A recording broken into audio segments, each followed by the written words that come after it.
Our comments have exploded through the roof. So there you go. We're back Monday, 2:00. Lancaster Connects. Happy to be here. I'm Jeff. I'm Ben. And this is Becky. Hi, Becky. Yeah. Good to see you. Yeah. We're back with another exciting episode here. A little business to do as we jump in. I don't know about you. Me? I'm saying to our watchers I got and you. listeners. I got you. You sure? Yeah. All right, let's go. I don't know about you, but I sure wish that winter would just let go and spring would just take hold.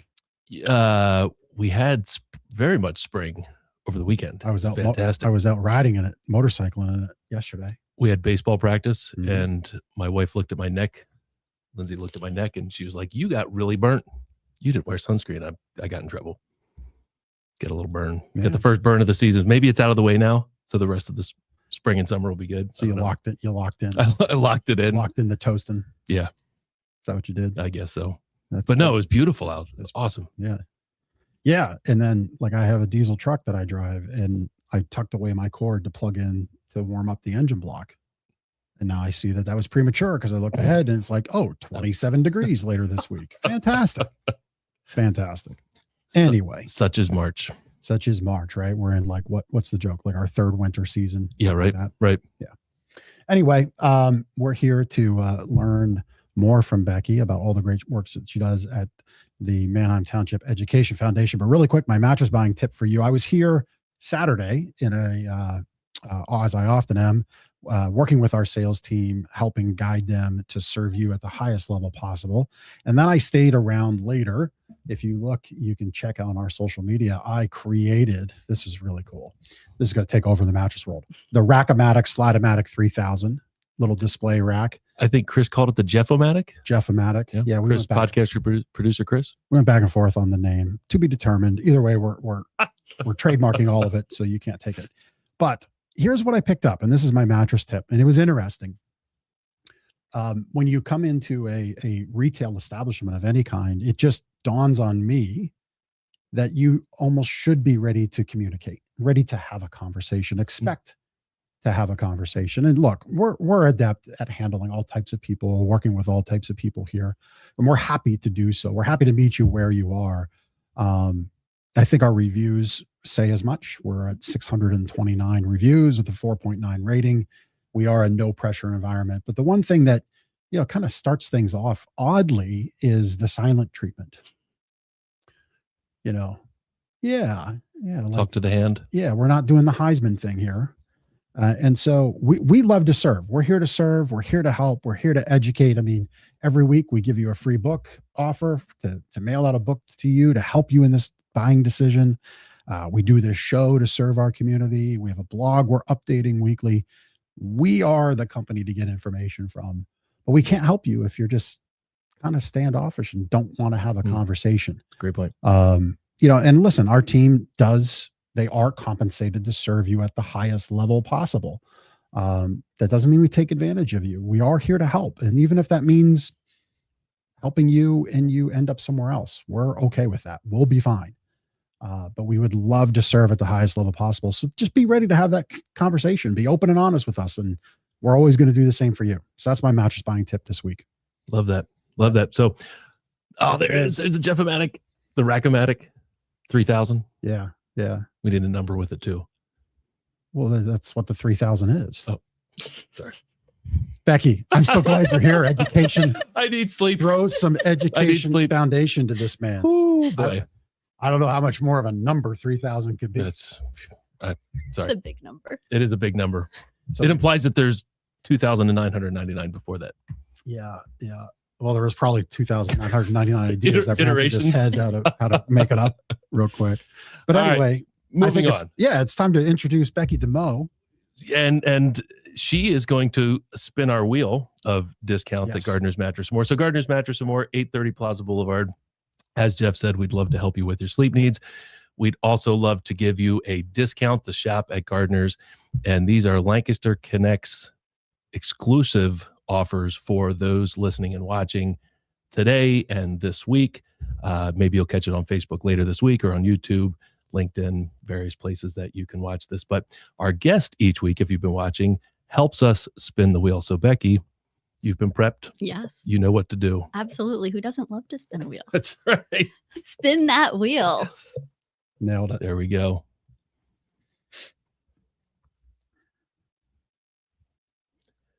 Free, looks like a free mattress protector. Free mattress protector, $59 value. So all you have to do to claim this offer is come into Gardner's Mattress and More. Again, 830 Plaza Boulevard, just behind Park City Mall. And you will get a free mattress protector. You have to say that you saw it on Lancaster Connects, though. And you saw Becky spin the wheel. Thank Nice you, job. Becky. No problem. Nice job. That was some good Wheel spinning. wheel magic. That was good. That was good. All right, Becky, why don't you tell us a little bit about yourself? Sure. What you do there at the Education Foundation. Absolutely. I'm the executive director of Manheim Township Education Foundation, or MTEF for short. I've been with the organization. I'm on my third year. This is my third full school year. And the organization's been really near and dear to my heart as a Manheim Township parent. I have a son in the high school, and my husband's also a graduate of the high school. So there's some connections to our family. And I've just always had a passion for education. So being able to be in an organization that benefits education is really important to me. Very good. Now, were you ever a teacher before? I was. I started off as an elementary school teacher. I'm originally from New Jersey. I got my degree at Elizabethtown College. So out this way, I went home and taught for a few years. And then when I got married, I moved back out here and did some subbing and long-term things, and then moved into the nonprofit sector, into education adjacent nonprofits. Very good. Very good. For those who aren't familiar, why do education foundations exist in the first place? Sure. Education foundations exist because they help to fill voids that don't have funding within the regular school budget. So school budgets obviously cover so many things to make schools possible, from the infrastructure of the school, the staffing, the curriculum materials, the books, the technology, all of those things. And there are so many unique things that come up that are outside of that standard budget. So education foundations exist to help make some of those really innovative hands-on experiences for students possible that otherwise wouldn't fit within this current year budget or next year's budget. It would be things that would otherwise be put on hold or would never happen. Can you describe what some of those things are? Sure. We largely function through a grant proposal process. So educators, and even in some cases students, can apply for a grant. Grants will range from less than $100 to tens of thousands of dollars. They really vary.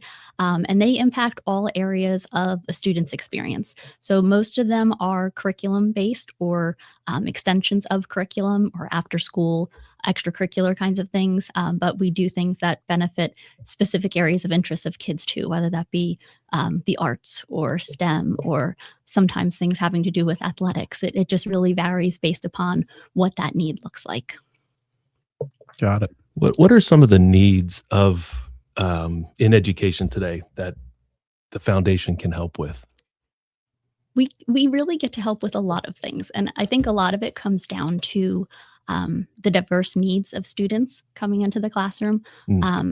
Students, it's known that students have different learning styles. They have different ways of taking in information, different background levels coming into an individual classroom. And a lot of times things that the Education Foundation is able to fund are things that help to level the playing field, or things that help to reach a student in a different way than a more traditional means. So back when we were in school, it was largely books and visual aids and maybe maps hanging in the classroom, something like that. Oh, I love those maps. Maps to pull down from the. We recently like did a grant for those. That's awesome. Yes. Do you like the ones with the what is it? The relief? What's the right word? Like the map with the mountains and like it would the ridges. The ridges. There you go. There was like always like 5 or 6 different maps on the chalkboard. I just got super excited. So that's something that's really Who knew? Who knew that Ben loved maps? Yeah. Well, that's as interesting as like some classes got, I feel like, compared to what kids have now, right? But those are things that are learning tools that really aren't in classrooms so much anymore. So we recently had a teacher at the middle school who teaches social studies who said, "Can I write a grant for maps? Can I have maps?" So he got one of those sets of nice drum maps that has the 5 different levels to it. Now they're all wipe off so you can draw on them and such. That wasn't they've around in our time. Enhancements. So they have been enhanced. If you vandalized a map back in our day, you Yes. like You're got out. detention. Bad. But You had to write on the chalkboard. I his will not students wreck were the so map. excited to be using the maps because that was Yeah. something different for them and more tactile than just seeing it on their screen. They were able to go up and interact with that map in a different way. Yeah, it feels like, I've got a boy that's graduating in June, and I have another one that graduated 4 years ago. It feels like this pendulum of technology and interaction and learning feels like we swung really hard into computers and laptops. And it was cool. It was cool to see, 12, 15 years ago, our oldest come home with a Chromebook. Right. Like that was Right. cool. Like I like that. That was 12, 15 years ago. But it seems like we almost swung, just from my view, a little too hard into the screens to where now this example of maps in the classroom is exciting again. And maybe like my grandparents would be like, what are you crazy? We stopped using maps? Well, no, we didn't stop using maps, but kids just became really good at using Google Maps to plot like where they might go on this journey Sure. of exploration in their learning, right? But now we get back to the tactile thing. Are you seeing more of those requests? We're starting to see them really interspersed. So you'll see things like some that blend the technology with more traditional things. So if you look at Lego today versus Lego that we grew up with, not only do the kits that you might have at home, are they different topics than we had as kids where you just created your own Legos, but within the educational realm, they have Lego spike sets, like either essentials for the younger kids or prime for the older kids. And those Legos have a programmable brain essentially to it. So you can use it to do an engineering task, but you build hands-on to get those things first. Is that what we're seeing on the screen there? That's actually some of the pictures there where you see Lego. Those are actually Lego builds that were used in stop motion videos. So the students will use Legos to build whatever they're creating the video about. And then we were able to fund the Stop Motion Pro app that students were able to use within their STEM classes. And what's neat about that technology is they learn about it in their STEM curriculum, but then they can apply it to other areas across the curriculum. So maybe you have a social studies project where instead of doing a traditional project like a diorama or an essay, they're creating a stop motion using Lego or other things to convey the same information. That's cool. Other You just things mentioned like that comes to mind at the high school. We have podcasting studios. So as we are today, we have 2 podcasting studios that we funded within the that's awesome. library, which are fully built out, and they have become so popular with classes across the curriculum areas that we now funded portable podcasting studios as well. So that's a cart that can be pulled out for students to use.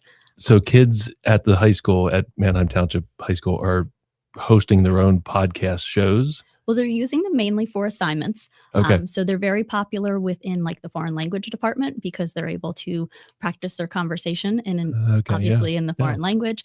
They'll be used for across other areas though, English and or ELA and social studies as a way to give a report, interacting with someone else, going through and doing a presentation as opposed to that style of standing up in front of the classroom. Yeah. It's so funny. We keep talking and saying words like you said, English, and then correct it to ELA. Like it's not English anymore. It's ELA. And we talked about the maps, and which stands for English Language Arts. There you go. Yep. And you said diorama, and I flashed on those little things we used to make out of the shoe boxes, right? And kids are making stop motion videos now. Like it just blows my mind. Like our projects and things that we had when we were going. So put your shoebox away, Boomer. Is that pretty much? Is that what we should? I think so. Reverting to. I think so. I just think it's so cool that like those type of opportunities exist for kids. Sure. Hey, I'm going to do something.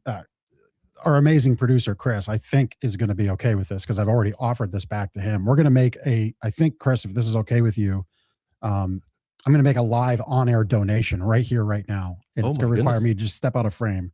If this is okay with you, Chris, I'm going to do it right now. I don't know what's coming. I don't know either. Watch out. Jeff is like getting excited. Oh, here. Hang on. So while Jeff is doing that, what are some other projects that, so you mentioned the stop motion video, like what are some other cool things that you've been able to fund for kids to do? So projects vary by age group, obviously. One of the ones that was really interesting to me recently at the high school, we have a course in advanced advanced anatomy, as well as a course in anatomy and medical careers. And you can imagine the traditional studies of those would involve looking at diagrams and trying to understand body systems. I mean, I remember taking biology back in the day and trying to memorize all the different systems. One of our educators had been at a conference where they learned about it's called a mannequin system, and it uses anatomy and clay. And essentially what it is are skeletons that are about yay big, but they are able to build out all of the body systems using clay. So they go through one system at a time, and there's instructions for the students on how to actually build out the blood vessels or the muscular systems. Out of clay? So out of clay. So they're able to fill in the space of that skeleton, showing everything that's in the human body. So a totally different way to really see the human body and anatomy in action and really have it hands-on without it being a dissection. So which kind of grosses some people out. Yes. I remember back like 8th grade dissecting the worm and the frog. Oh yeah. Pig. Like we had a pig in my high school. It was a pig. A fetal we had pig. a pig. It was wild. Yep. Smelled. I don't know that I remember that. Yeah. Poor pig. Okay. I mean, he was already Wilbur taken care of when Yes. we got the pig, but yeah. We had that as well. So nice. All right. Well, my thing here, because I know everybody was with bated breath. What's Jeff doing? So I'm going to make here. This is a great little podcast device. Since you said podcasting, yes. Little Pod Track 4. Okay. You can run 3 microphones on this. Cool. And so, Chris, I hope this is okay. We offered to send this back to Chris. Chris, our amazing producer, sent this to us, and it's just been sitting. And so I'll happily give that to you. Cool. Little device, and your kids will, I'm sure, figure it out. I'm sure. They'll figure it out than we did, I'm sure. Yeah. We have great technology coaches at our school, so And I'm sure it will be put to good use. Yeah, you can run three setups through that. So this kind of dynamic right here. Awesome. There you go. Thank you. Yeah. And that's courtesy of Chris Stone from Cast Ahead Productions. Thank you, Chris. Because he said, just you're welcome. Glad it gets great use. The voice. That is the voice of the best 5th-rate producer in all the land of America. It was kind of like an Oz. Yeah. Does everybody hear that voice, or is it just I'm pretty sure that was that was it. Okay. Yeah. Everybody can hear should have been the voice. Thank you, Chris. That was Chris's opportunity. It's like the great and powerful Oz. So I like where this conversation is going, because we're showing people what education foundations do to bring in unique and fun things that kids really grab onto. So really 2 questions. I want you to share some neat interactions you've had with students going through that grant process. Sure. Right? Because there's a lot in the grant process. I think it is very applicable to real life skills. Right. Okay. And then are you finding more requests for funding of things bringing in like career center, VOTEC type things back into the classroom? Are you finding any of that? We don't do anything specifically with like the CTC in terms of things being like hands-on and focused on careers and whatnot. I think that's a traditional grant topic that we see over and over again. You see different iterations depending on what course is asking for that information.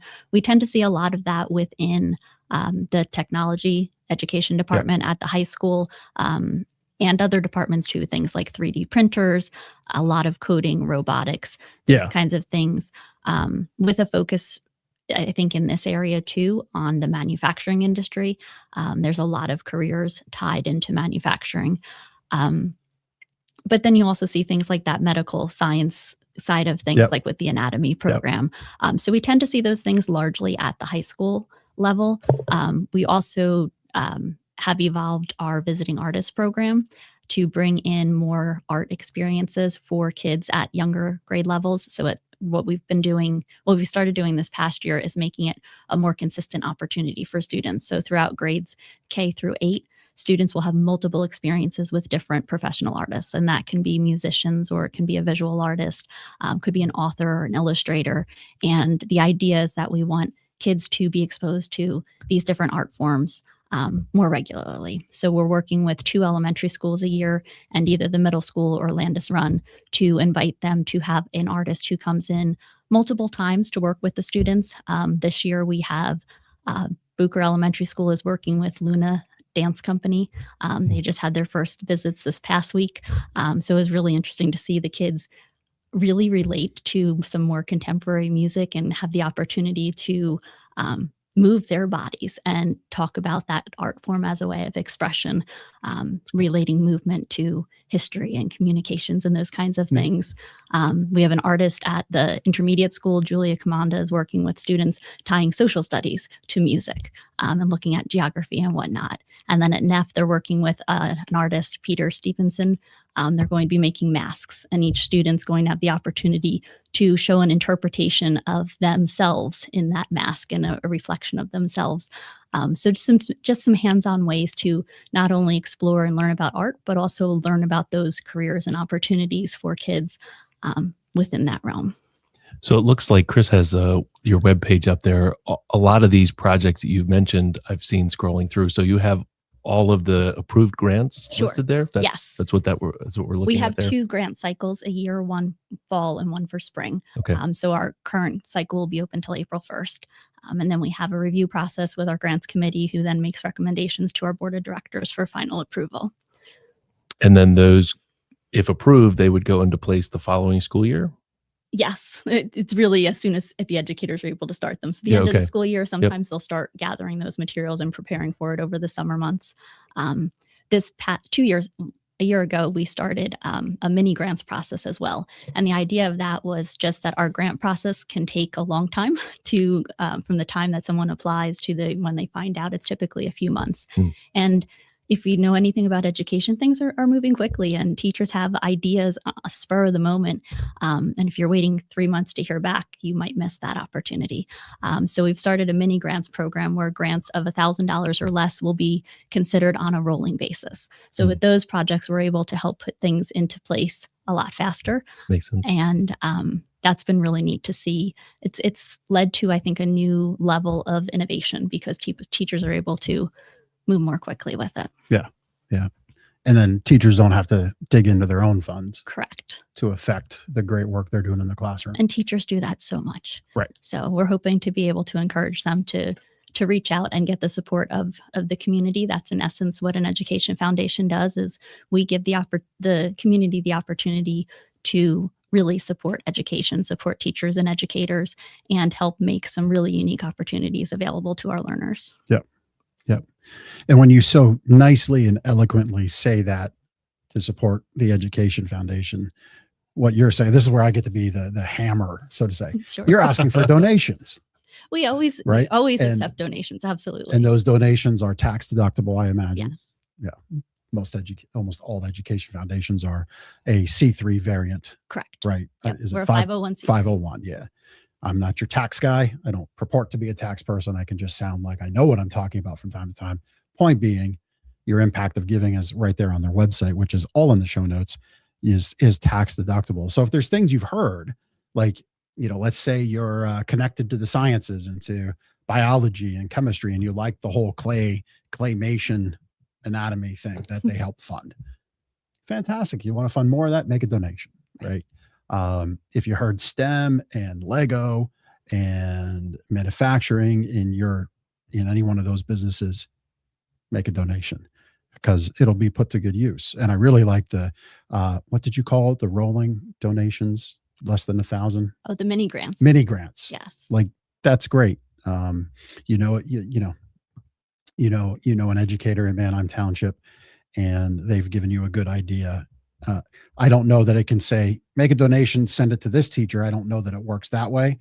But you can help prime the pump, prime the funds, and make a donation. Sure. And the other thing I'd add to that is, in addition to the traditional education foundation, we also facilitate the Alumni Association. So that's another arm of what we do, and a great way to help keep our alumni connected to today's students. So we don't actually run the reunions. We help to provide support for that, but we are increasingly providing opportunities for alumni to get together and to support students in current education. Interesting. That's cool. What type of events do you put together there for alumni? So alumni, last year we started a Cocoa at Hoco. So at homecoming. Cocoa at Hoco. Okay. At homecoming, What we is have cocoa? hot chocolate. Okay. All right. Usually the I'm a little homecoming slow. game's a little cold. I could probably use some cocoa. So hot My chocolate goodness. at homecoming. And then we've been doing regular meetups that are just drop-in meetups for alumni to get together, where it doesn't matter what year you graduated. So that's been a neat opportunity to see people coming together across different age groups who all share the common Blue Streak character trait. That's cool. What is the character trait? Just the Manheim Township alumni. All right. All right. Yeah. I didn't know if there's a specific trait. Not one specific trait. I got you. I was just going to have to say there, if you asked what a Blue Streak was, being a Manheim Township guy, true. I was about to say, oh, we got to pause the show. I got to check in on Ben, check the vitals. Are we having a little stroke here? What's going on? We had numbers. We had the cocoa question. It's just not the synapses are not firing. It's just space up there, I think. Sir, I think you need to read the book. Right. Oh, goodness. Becky, you just wrapped up on Saturday a big event at one of the Manheim Township schools. Yes. What was that event? Where was it? And what was it all about? Sure. We had our annual Mini Golf Madness event at Landis Run Intermediate School.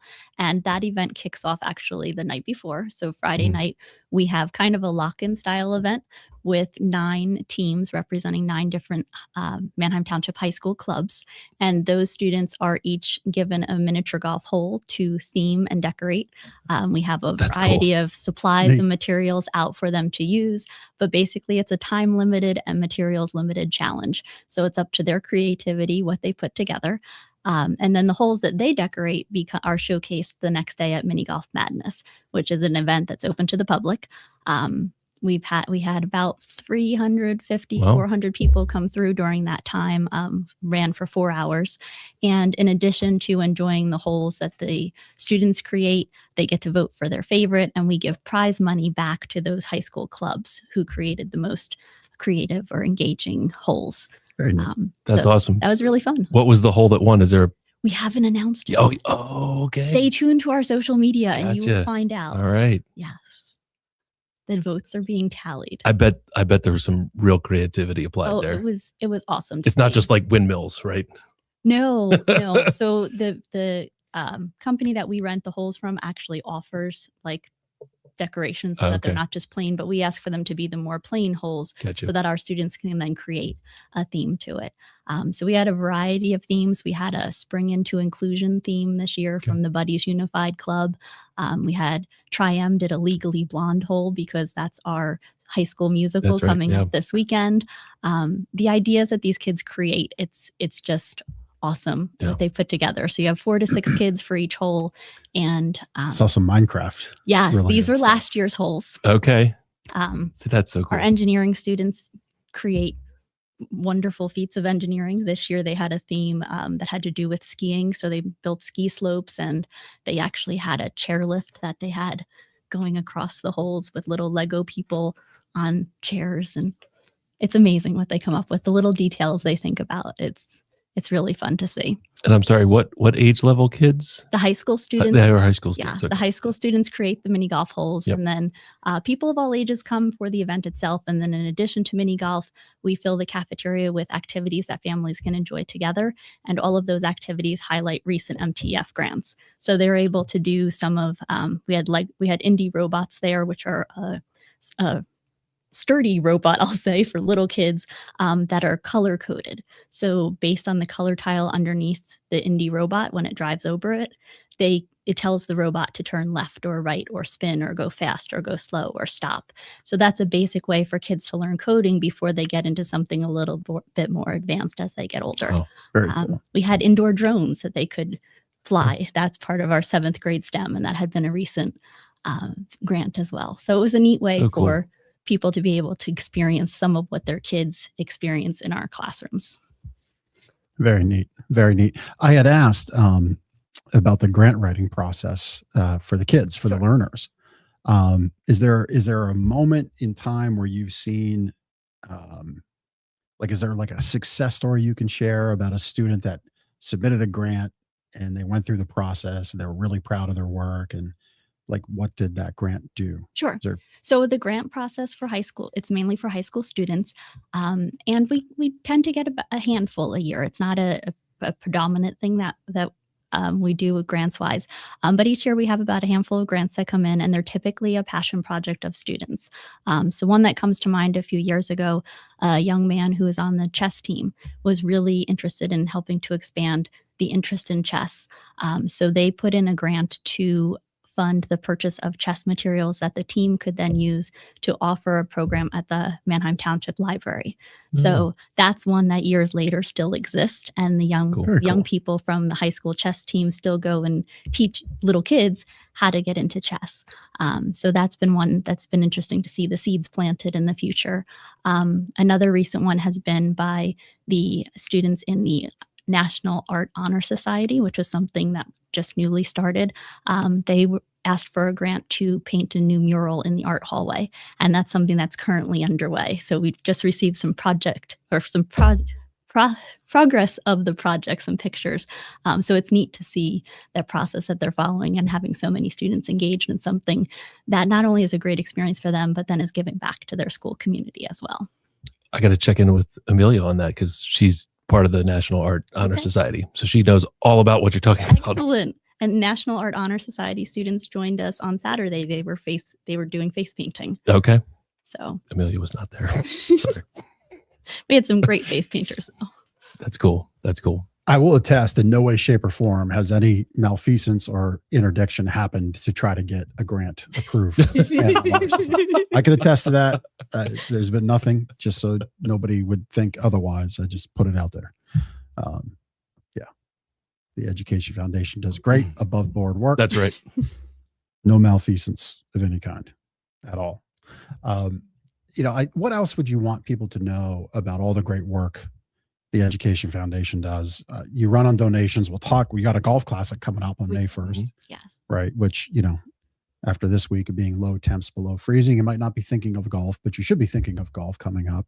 But what else would you want to share for people to know about the Education Foundation to get people inspired and maybe support the great work you do? I think the biggest challenge that we see as an education foundation is because what we do is so embedded within the regular school day, just for people to know that we're there. Be on the lookout for things coming home, whether it's an e-newsletter from school that mentions MTEF, or some of the different resources that their kids are using. There's so much that we're able to do because of the support of the community to help enrich the educational experience of students. And we work seamlessly with the school district to make that happen. So grants have to go through the school district to make sure that they align with curriculum and they're not going off course in any way. So everything we do enhances the educational experience for kids. And that's really what we're all about. And we want to make sure that we're doing it for all kids. So there shouldn't be a kid in Township School District who doesn't benefit from some sort of MTEF grant, which I think is really neat that on an annual basis, we're trying to positively impact every single kid, which is about 6,000. So it's no small feat. Yeah. Big school district. And I prepared the email we send out every week about our show that's happening right now and apprizes our readers of our email list of what's going on. The number I think I read was $2 million of grants in total since inception in 1993. 93, yes. Yeah, awesome. So a lot of added funds, especially when you look at that, that sub $1,000 range. Do you know what is the average size grant that you I haven't calculated the average. That would be something to look at. Yeah. I would guess it to be maybe about 2,500. Yeah. Because we definitely have had some larger grants over time that skew that average. Some really large projects. The Skylab over at the high school. I don't know if you're familiar with that, but that's an outdoor observatory. Has a retractable roof with a mounted telescope. Not to be confused with Skynet. No. Skynet's from Terminator. No. Skylab, far more positive. Skylab. So that's something really unique for our school district to have that kind of observatory. We've done upgrades to the software within the planetarium. Again, something rather unique to Township. There's only a few schools within Lancaster County that have a planetarium. And students throughout the district really benefit from that. A lot of the elementary and intermediate kids come over to the high school to have planetarium shows. So that's been some really large grants that we've done over the years. We just had a Creative Commons, a re-envisioned area within the high school that's filled with all sorts of creativity, engineering, hands-on things for students to use independently, but also within classrooms as well. So a classroom teacher will reserve a certain portion of the library space to use, whether it's for the podcasting studios or it's for Lego Spike resources. And it's really neat to see how that's used across the curriculum. The first class I heard using the Lego Spike resources was actually an AP government class. And I was like, what are you doing with Legos for AP government? But their challenge was something along the lines of using a build to explain an aspect of how government works. So it's taking it in a different way for kids to just apply thinking and make it a little more fun. One of those things where you might not think you're learning something along the way, but you're doing because you're doing it in a fun way. You're learning. But you're learning. Yeah, exactly. I love that though. It can't all be memorization. Right. That's kids are going to remember those types of experiences. Yeah. And I love that you're doing that for them. Yeah.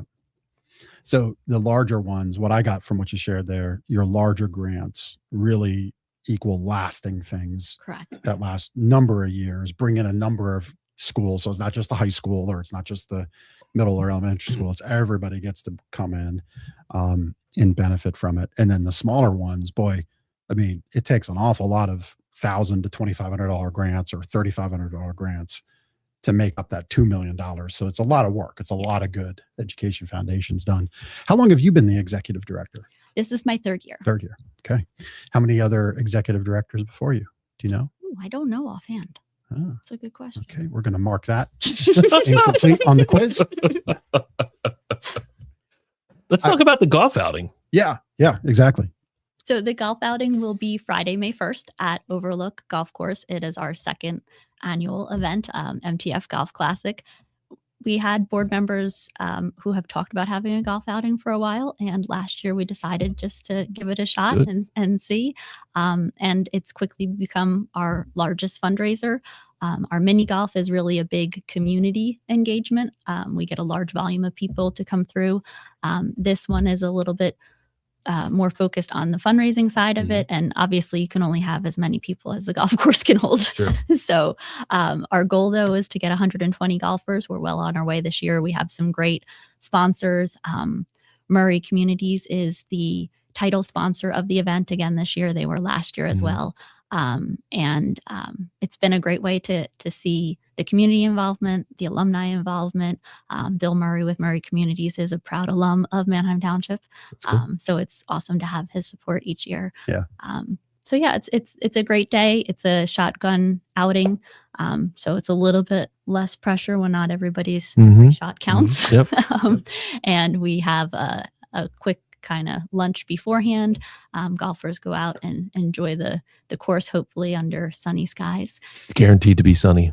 We hope so. Mid-70s, little breeze. We declared it here. It'll be perfect. On Lancaster Connects, giving it to you for the second annual Manheim Township Education Foundation Golf Classic at 2:39 p.m. on Monday, March 23rd. It's going to be 79 degrees, beautiful, light breeze for all you golfers. It's going to be awesome. We just willed it into existence. That sounds fantastic. I noticed you have awards. I always like the awards at these kind of golf scrambles. Like, do you do the award? Like, you get golf lessons if you have the worst score? No, but that would be a great one. Maybe we should look into that. Like, that's always a good one. I'm always up for that one because I'm a terrible golfer. Yeah, I tell the organizers, just put me on the team that wants to drink. Don't put me on the team. Don't put me on the team that's here to win because I'm going to ruin their day. You just want to have some fun. Yeah. Yep. It's like, can I just chuck the golf ball from the green? Like, we have plenty of fun at our outing. So that's great. Yeah. Yeah. So it's at Overlook Golf Course. It looks like it's a 1:00 start. Correct. Can you take single golfers? You'll find a home for them. We'll find a home for them. Absolutely. Even if you're bad like me. Even if you're bad. Okay. That's good. Well, you make the donation to be a golfer, you're in. You're in. Yeah. Yeah. But I'm sure you would be happy to take foursomes. Absolutely. That makes it easy. Yep. Yeah. But you can take solos and doubles. You'll find homes for them. And then there's a little dinner and awards at the end of the day. What kind of prizes are on the agenda? I don't think we've finalized the prizes just yet. Last year we had prizes for like gift certificates for local golf places, whether it's for golf gear or foursomes to go golf in makes other sense, yeah. locations. The lesson with a pro, that's a good one. That's anytime I've been to like the charity ones, it's like always haha. That's a good fun Last moment place. for the person that's last place. Here's a I have lesson. a feeling I would be winning that if I were golfing, but I have to work the event. So yeah, disqualified. Yeah. I guess you can buy the mulligans. Yes, we'll have mulligans. I would be buying mulligans. Yep, that's me. Have to do that. Are you doing any of the like closest to the pin contest, longest drive? Last year we did both of those. Committee's still working on shaping up what we want to do for this year, but I'm pretty sure those will both be back in. We might add a putting contest this year. Yeah, that's cool. Very cool. Nice. Very cool. All right. Any other events that are upcoming? Those are our 2 spring events. Typically in the fall time period, we do a movie night at Penn Cinema. They're a great supporter of MTEF. So we look to see a family-friendly movie sometime in that fall time span. And then we try to piggyback on some community events and school district events. So the kickoff reading night in August, we typically are supporters of that event and participate there. So we look for just opportunities to connect with folks in the community. Very good. We'll be supporting the MT Earth Fest. That's a second annual event for Manheim Township, is having it in conjunction with the school district. That's over at Overlook Activity Center. I don't remember the date to it, but it's in April, that's though, coming right? up. It is April, yes. When you mentioned connecting with alumni and doing reunions, it spawned a question for me. If an alumni would want to establish a scholarship through Manheim Township, is that something that would run through Education Foundation? So the Education Foundation does not do scholarships. We do, however, hold memorial funds or funds like in honor of something. Okay. So we have several of those that are created for alumni. Scholarships go really through the school district. Okay. But our memorial funds and honorary funds are used to support ongoing initiatives. So an alumni who was interested in giving back perhaps to a certain department that they was near and dear to their heart for the experiences like they had. An art teacher or a music teacher. Absolutely. So like we have one fund that's really to support the sciences with a specific interest in chemistry. We have one fund that's a former educator that helps to support initiatives, particularly at Brecht Elementary School. So things that have special interest within the district. And is that a little easier to get implemented than like a traditional scholarship? I don't know. I don't know what the process looks like with the school district. Right. What we look to do is to fund that up to a certain level so that if they want to do something in perpetuity, it has enough funding that it can continue. Right. If they wanted to do more of just an earmarked gift for a specific purpose, that would be a shorter term project as opposed to a fund in perpetuity. So either way, they could reach out to you. Sure. And set something up. Absolutely. Yeah. Great. So if you're a Manheim Township alumni and any of that sounded good, there was an art teacher, a music teacher, a class, something that you wanted to do as an alumni to give back, connect with Becky, and all that information's in the show notes. See, again, this is, I feel my seat. Like this is my seat. I find ways to call out to get your wallet out for our guests. We like that. Yeah, right. That works. Yeah. Opportunities to connect with people. Yeah, exactly. See, opportunities to connect. Just get your wallet out, right? We're saying the same thing. It's just I'm a little more abrupt with it. I'm a little more. That works. Nothing wrong with that. Right. Nothing wrong with that. Right. So Becky, looking forward to the rest of 2026 and 2027 and beyond. What excites you the most about the Manheim Township Education Foundation, like what you're doing and what might be coming on the horizon? I think what excites me most is that we never quite know what's coming on the horizon. Oh, that's cool. Because education's always evolving, and our educators are just so phenomenal at, as we've talked before, about meeting the unique needs of their learners and evolving their instruction. And we're happy to be able to help make that work. Yeah. I don't like to look at it as like reactionary. It's more so taking advantage of a great opportunity. So when teachers see a new resource that they think is going to help make learning easier or more effective for their students, or help them relate their learning in a new way, whether it's a new resource or it's an opportunity to bring in a speaker, those are the kinds of things that excite me. It's never it's never the same thing twice. Right. So that's cool. You just never know what teachers yes. and kids are going to come up with. Yeah. It's fun when you see that email come through that there's a new grant, because you have no idea what it's going to be. A new application coming through. And yeah, it's awesome. Well, and the budgetary process for a school district like Manheim Township with 6,000 students it's a massive lift. Correct. And there's legal things you have to do, right? It's got to be presented. It's got to be read out, presented on screen at the meetings, and all the Robert's Rule of Orders of things. You get to kind of live within rules and serve the interests of what the Education Foundation is there for, but you're more nimble than all that. Yeah. And you just get to say yes, which is the fun part. Yeah. Sometimes, unfortunately, we have to say no. Well, right. Again, say yes. Most of the time we get to say yes. And that's the really nice part. I'm not here saying that Becky says yes to things she shouldn't. That's not the seed I'm saying right now. But to what you said, if it fits the parameters of what serves the kids in education and with what the district believes in and does, then it works. Correct. Yeah. Very good. Awesome. Very good. All right. Becky, thanks for all the work you do. No problem. Thank you so Manheim much Township. for allowing me to share about MTEF today. Yeah. Yeah.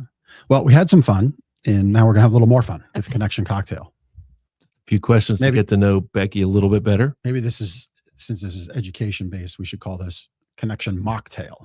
Connection Mocktail. I mean, there are no drinks schools, regardless of what we call it. I There's don't no know. drinks. That could have been vodka today with the way, I don't know. the way you acted. I don't know. I think I should have had coffee. I'll go first. That's water for the record. I joke. It is water. All right. So are you a music person or a podcast person? A little bit of both. Let's say you're maybe on a long drive. What are you turning on? At this point, mostly audiobooks. Okay. Third option. Yes. Third A option. Yes. I've always been a big reader, but having time to sit down and actually read a book doesn't always happen the way I want, but there's still so many things I want to read. And you can't read and drive at the same time. Yeah, It's it usually doesn't work out very well. Okay. Yep. So, but I like to mix it up with what I read. So it's a mix of fiction, nonfiction. It's just a great way to kind of keep in tune with things. That's cool. All right.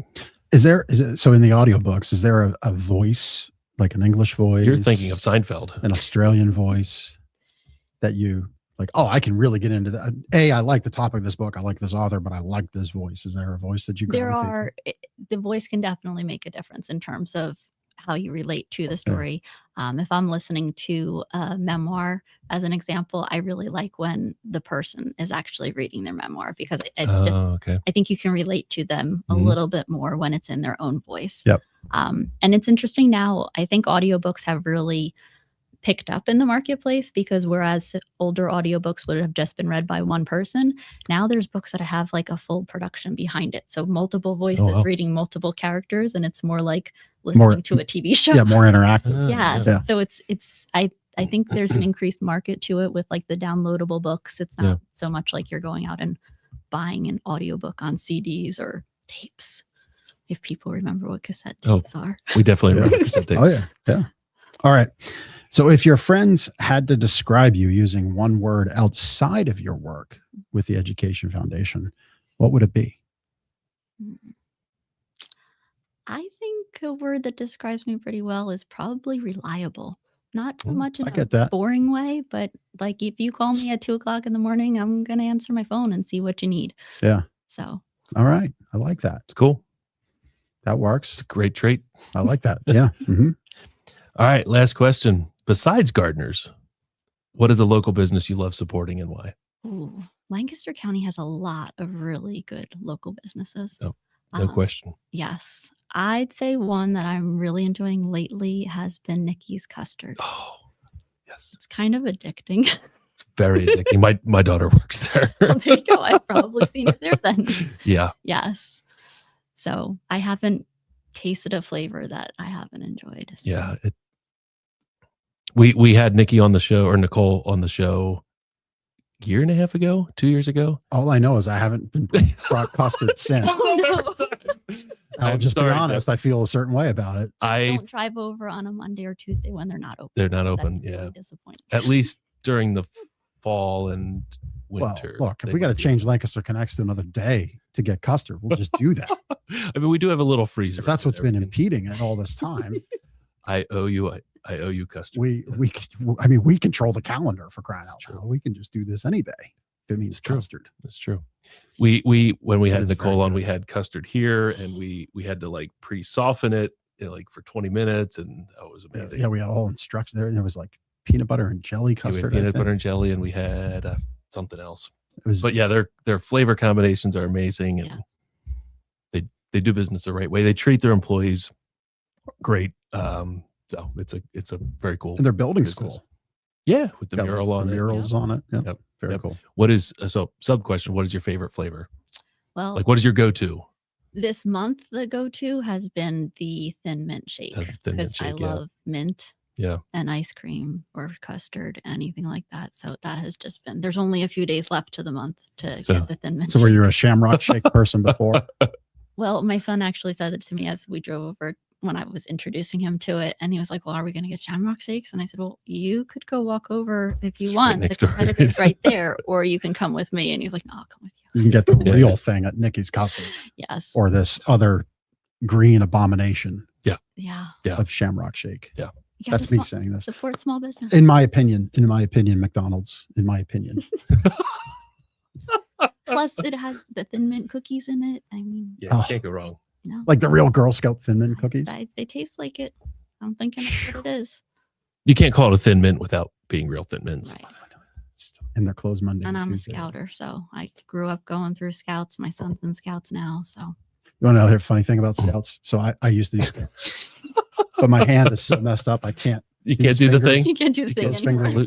I got yelled at because I couldn't do it. They're like, "We need to talk with you about your leadership. You are not doing the sign right." And like these fingers, they just work together because that's funny. Riding dirt bikes as a kid and whatnot. So yeah, they work together. I can't. You can't make the Scout sign. I can't. Okay, side quest of the side quest. Sure. As we get closer to July 4th, celebrating 250 years of the United States of America, a big to-do this year in 2026 from 1776. I've been meaning to ask us this, and I gave you this as a little tip coming your way. Celebrating 250 years of America, what do you love about our country and like getting out there and celebrating it this year? Sure. Our family loves traveling. We have a goal of reaching the 50 states together, and we're well on our way. We're looking at 3 new states this summer, which will take us, I think, to 45. That's cool. So we're getting almost got close. The whole card punched. Yeah, we're getting there. Do you have like a pull down map that you mark? We don't have a pull down map, but we do have a framed map that we put the little pins in, and another one that we put pictures in. So our rules are we only count if we visit together, and we do something while we're there. We don't necessarily have to stay over in a state. Most states we try to, but we try to do something unique. Can't just drive through a corner and call it. So like Arkansas. if you land in an airport someplace, that doesn't count. If you have to actually be there be there, present, do something. It's been a lot of. It's resulted in a lot of time spent together. Some really long road trips. We drove out to Glacier in Montana, so that was a long road trip, and that's when we listened to audiobooks together.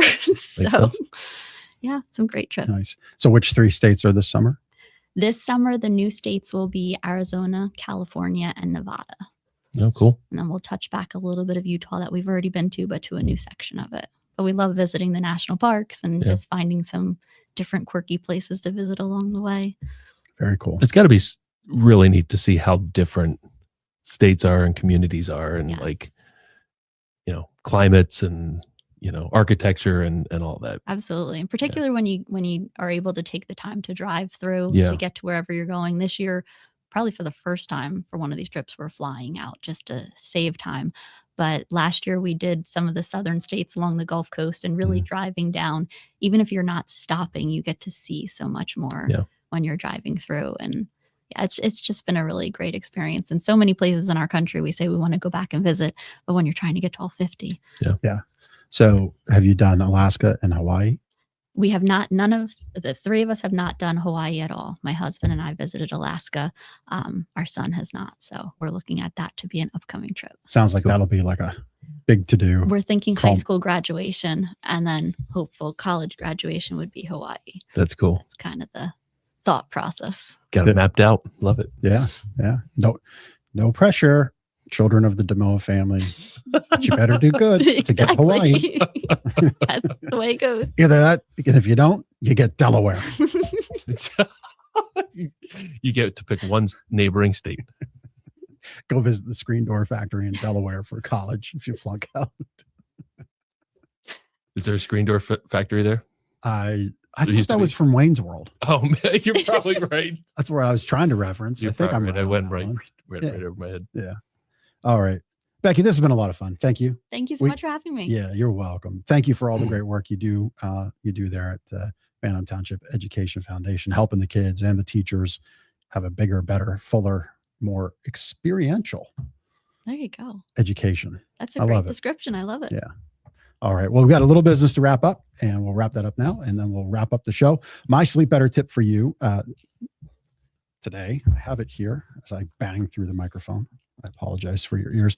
So this one's all about circadian rhythm, which is appropriate considering we do have more light exposure right now. Thank God for spring, right?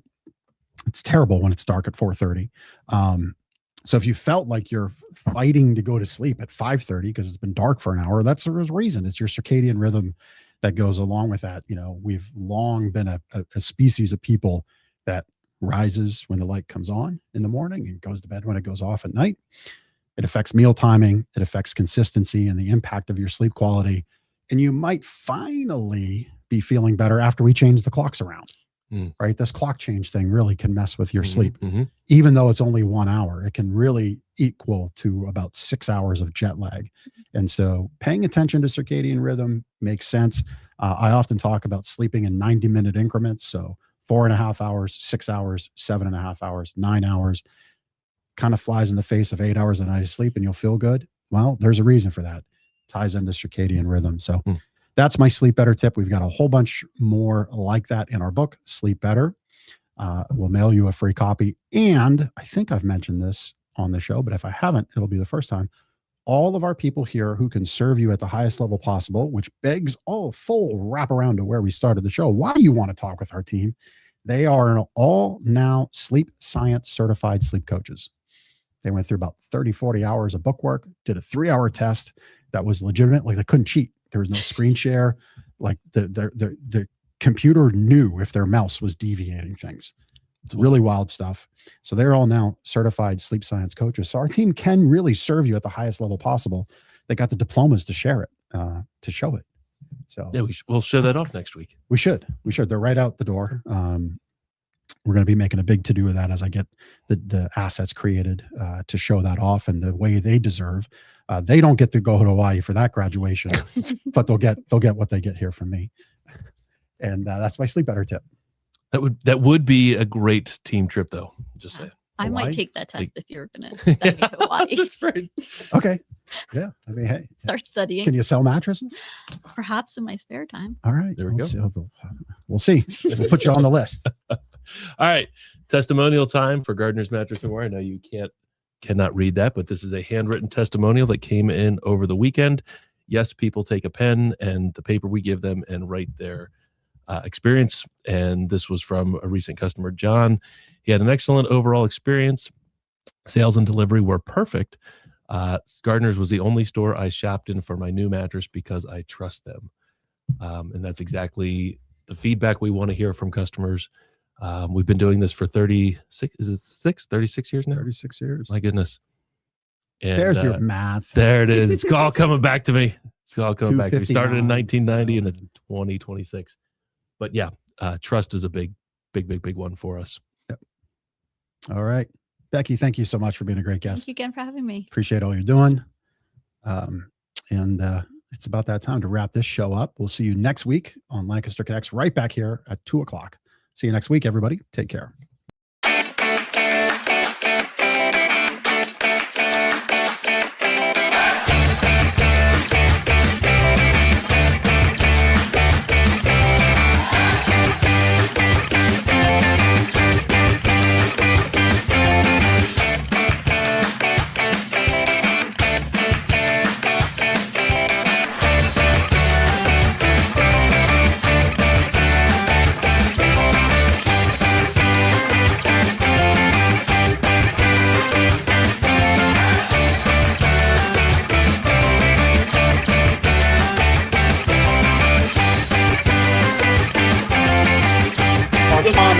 exploded through the roof. So there you go.